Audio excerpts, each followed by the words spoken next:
Bonjour à tous. Donc, je vous ai envoyé les cours sur Pronote. Je vous ai envoyé une copie de ce cours sur Discord. Ce qu'on va faire maintenant, c'est que je vais vous présenter chaque partie séparément pour que vous puissiez travailler avec la vidéo et le cours en parallèle. Une partie qu'on avait déjà vue ensemble en cours, donc c'est le grand 3, le fonctionnement des testicules. Dans donc ce chapitre 3.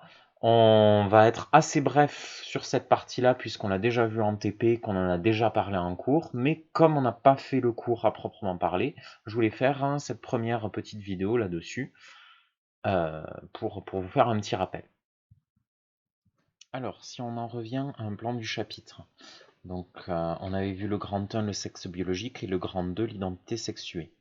On voit maintenant le grand 3, le fonctionnement des testicules.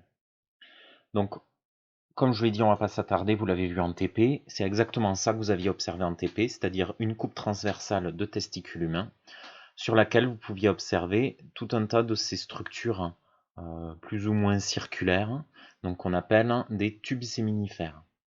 Chacun de ces tubes possède une multitude de cellules, dont on voit très bien les noyaux ici.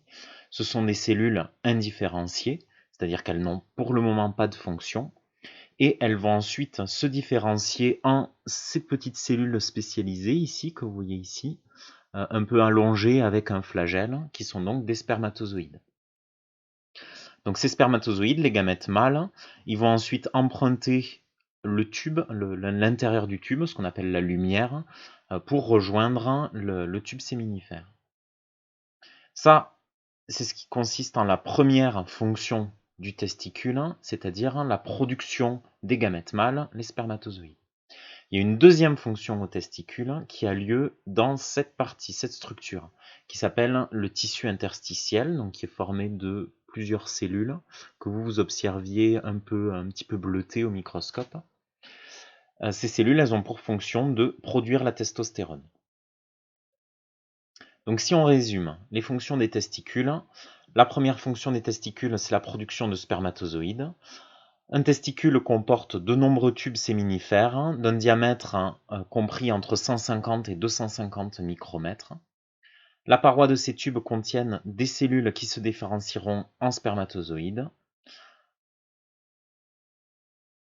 Deuxième fonction, c'est la production de testostérone, c'est-à-dire qu'entre tous ces tubes séminifères, vous avez les cellules du tissu interstitiel qui vont sécréter la testostérone. Alors, vous aviez étudié ce graphique en TP.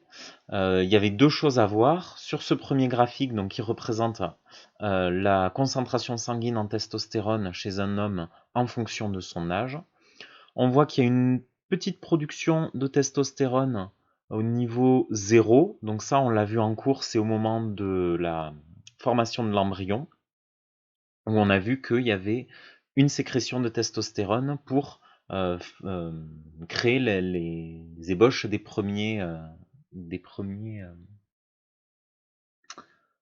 euh, organes sexuels de l'homme. Ensuite, jusqu'à l'adolescence, la production de testostérone est quasi nulle et on observe un pic de production, donc une production très rapide, à peu près aux alentours de 15 ans, donc au moment de l'adolescence et au moment donc de la puberté. Qu'est-ce qu'on observe? On observe qu'ensuite on a une diminution assez lente mais continue de cette production de testostérone, donc ce qui peut dire qu'au fur et à mesure du vieillissement, l'homme diminue sa production en testostérone. Donc bien sûr, ça varie d'un homme à l'autre. Tous les hommes n'ont pas la même vitesse de diminution de production de testostérone. Ce second schéma, qu'assez peu d'entre vous m'ont commenté, il montre toujours la même chose, la concentration sanguine en testostérone en fonction du temps, mais ce temps, cette fois, s'exprime en jours. Donc on est sur une vingtaine de jours, et ce qu'on voit, c'est que la production est... Alors, on va pas dire qu'elle est stable, puisqu'elle oscille un petit peu. En revanche, elle est relativement continue. On n'a pas de très grandes variations. Il y a des variations, certes, mais cette production est continue. C'est à opposer à ce que vous savez sur le fonctionnement de l'appareil reproducteur de la femme, où lui, ce fonctionnement est cyclique. On verra ça dans le chapitre suivant. Donc si on résume, Entre les tubes séminifères, le tissu interstitiel sécrète la testostérone. Cette sécrétion est relativement constante, il n'y a pas de cycle. En revanche, cette production va diminuer avec l'âge, plus ou moins rapidement en fonction des individus. Donc elle diminue avec l'âge à partir de la puberté.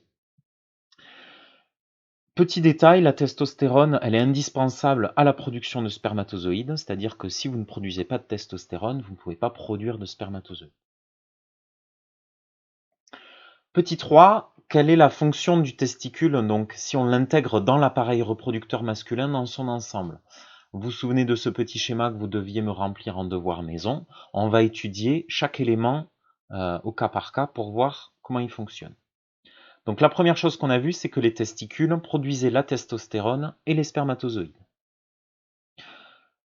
Ensuite, ces spermatozoïdes, ils vont être stockés dans l'épididyme. Donc l'épididyme, c'est cette petite partie en périphérie du testicule.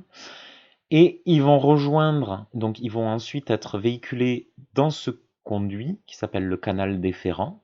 Et ils vont rejoindre un organe qui se situe ici, qui s'appelle la prostate. Alors, à quoi sert cette prostate? Donc, cette prostate, avec les vésicules séminales, qui sont ici, là, elles vont servir à produire ce qu'on appelle le liquide séminal. Qu'est-ce que c'est que le liquide séminal?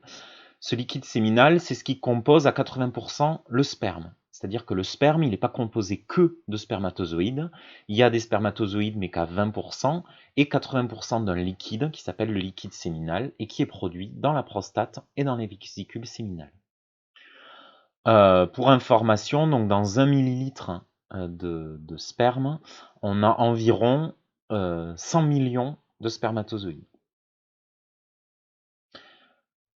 Ensuite, ce sperme ainsi formé va rejoindre l'urètre pour ensuite rejoindre le pénis et il sera éjecté au cours d'une éjaculation. Un dernier élément dont on n'a pas parlé, qui sont les bourses, qu'on appelle aussi le scrotum. Et donc ces bourses, leur fonction, c'est de soutenir les testicules, de les protéger, et surtout, et ça c'est vraiment important, c'est de les maintenir à une température stable qui va être légèrement inférieure à celle du corps. Donc c'est pour ça que vous avez les testicules qui sont à l'extérieur du corps, parce que pour assurer la viabilité des spermatozoïdes et leur bonne production, il faut qu'on ait une température entre 34 et 35 degrés, donc soit légèrement inférieure à celle du corps. Donc les bourses vont servir à cela. Voilà, on en a terminé avec le grand 3, le fonctionnement des testicules. Dans la vidéo suivante, on parlera du fonctionnement des ovaires chez la femme, ce sur quoi vous avez travaillé pendant votre devoir maison. En attendant, si vous avez des questions, n'hésitez pas à les poser sur le serveur Discord que j'ai créé. J'essaierai d'être aussi réactif que possible.